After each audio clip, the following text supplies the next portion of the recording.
When a nation suffers from insecurity, riots, chaos, and war, women are always at the receiving end. This is so because they either tend to lose their children, husbands, or loved ones to the menace.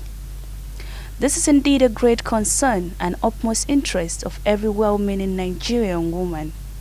As usual, Her Excellency Honorable Minister of Women Affairs, Dame Pauline Talin, in a bid to curb insecurity in Nigeria, saw the need for an emergency women dialogue meeting where she hosted top women in power and leadership positions, women with substance who would contribute in strategizing and proffering solutions to the insecurity state and recent calls for secession from certain regions in the country. The dialogue meeting, which took place in the Federal Ministry of Women Affairs, Abuja, gave room for delegates from several parts of the country to speak on the insecurity state of the nation, proffering solutions, lending their voices, seeking for women all over the country to answer the call for security, preach love amongst youths, and participate fully in delivering accurate information that will foster peace, as well as bringing up younger ones in the right path. According to Her Excellency First Lady of Edo State,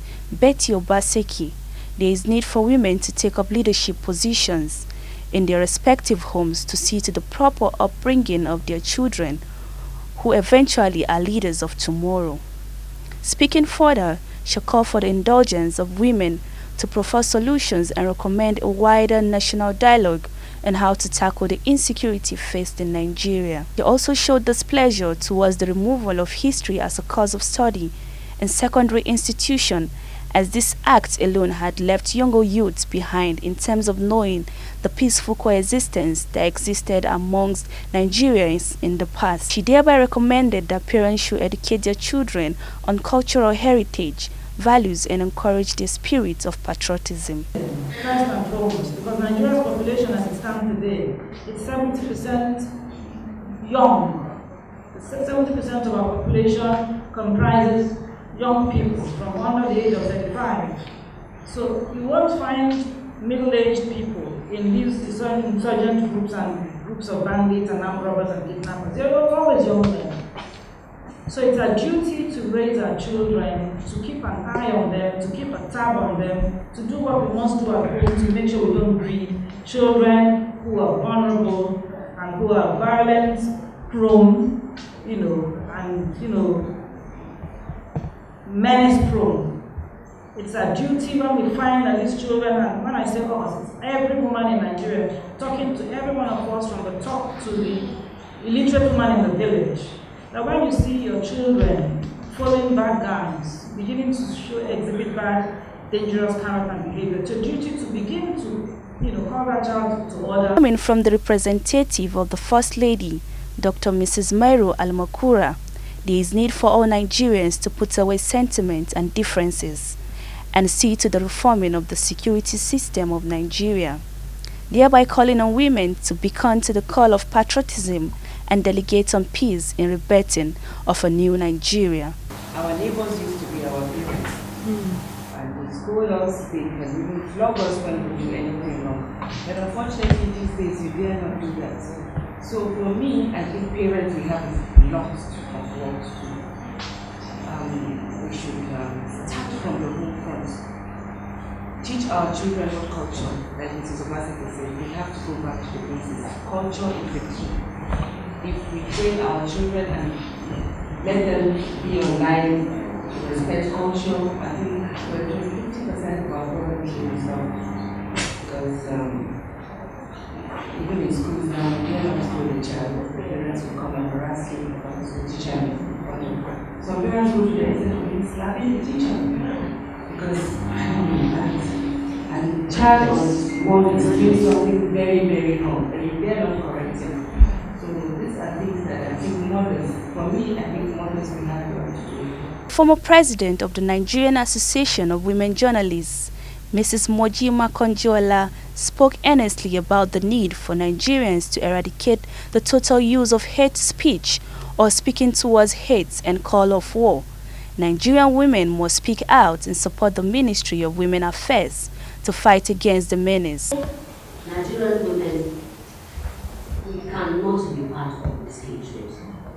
cannot afford to stop the web or the fire of what I don't know where it's coming from. So I want to thank my friend, my sister, Her Excellency, Igbo Minister, for putting this together. Women must speak out. It is not enough that we carry placards or we go to see the people. We must speak out in every street of Nigeria. We must say no to war. We cannot afford it. We are the losers. It's either our sons go for them or our daughters are becoming the face of the war. I can only say that Nigerian women, we must support what the Federal Ministry of Women Affairs is doing.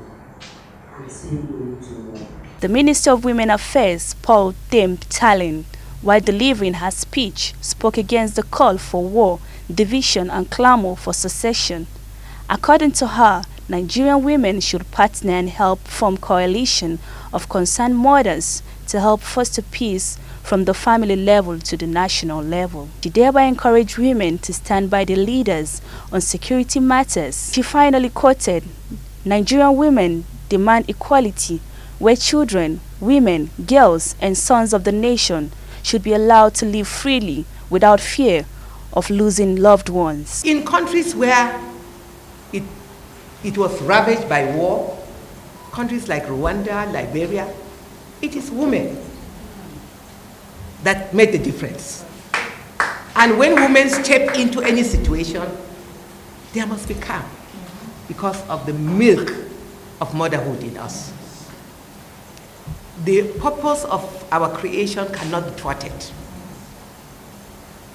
We were created to support and complement the role of men. Today, this dialogue is very, very crucial and necessary to form the basis of more action. We had a very beautiful meeting with Wives of Governors on Monday after the First Lady addressed us. And we all agreed what we will be doing from tomorrow, today, is setting the agenda. We will dialogue, we will agree and come up with a position paper that we will present to Mr. President to support the President. President Buhari is doing his best. The governors are doing their best at the state level. The security architecture are doing their best, but their best cannot be enough in a time like this. Their best can only be seen clearly and affected if all of us rise up to the occasion to stand by the leadership of this country, to stand by our leaders, to stand by our security chiefs, and to ensure that peace returns. Security issues is everybody's business. We must be involved. We must be ambassadors of peace. And that's why I decided to put white. I've been in black for over how many years over the issues. But we are preaching peace. We must preach peace. We must ring the bell of peace to every door. I therefore thank all Nigerian women who have risen to attend to this emergency dialogue convened by Nigerian women for Nigerian women through the Ministry of Women Affairs.